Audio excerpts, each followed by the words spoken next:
మేము 1965 సంవత్సరంలో అక్కడ మేము తెలంగాణ ప్రాంతంలో ఉండేవాళ్ళము.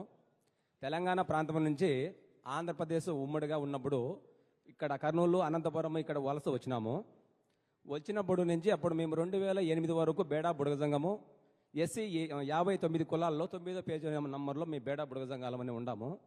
2008 వరకు మేము ఎస్సీలను కొనసాగించినాము. 2008లో నుంచి ఆంధ్రప్రదేశ్లో బేడా బుడగ సంఘాలు లేరు.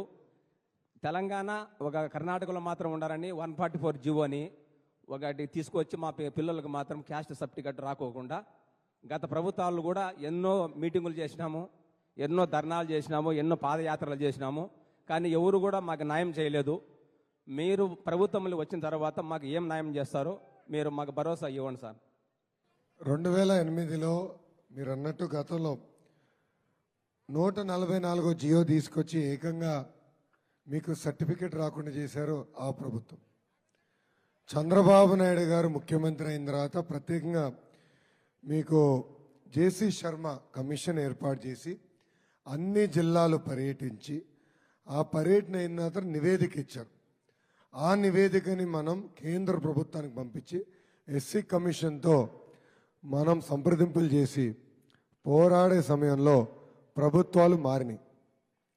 ఈ ప్రభుత్వ అధికారంలోకి వచ్చి మళ్ళీ మొదటికి తీసుకొచ్చారు.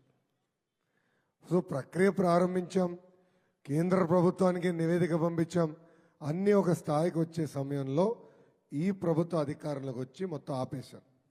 మేము అధికారంలోకి వచ్చిన వెంటనే ఎక్కడైతే ఈ ప్రక్రియ ఆగిందో అక్కడనే ప్రారంభించి కేంద్ర ప్రభుత్వంతో పోరాడి మనకు న్యాయం చేసే బాధ్యత మేము తీసుకుంటాం.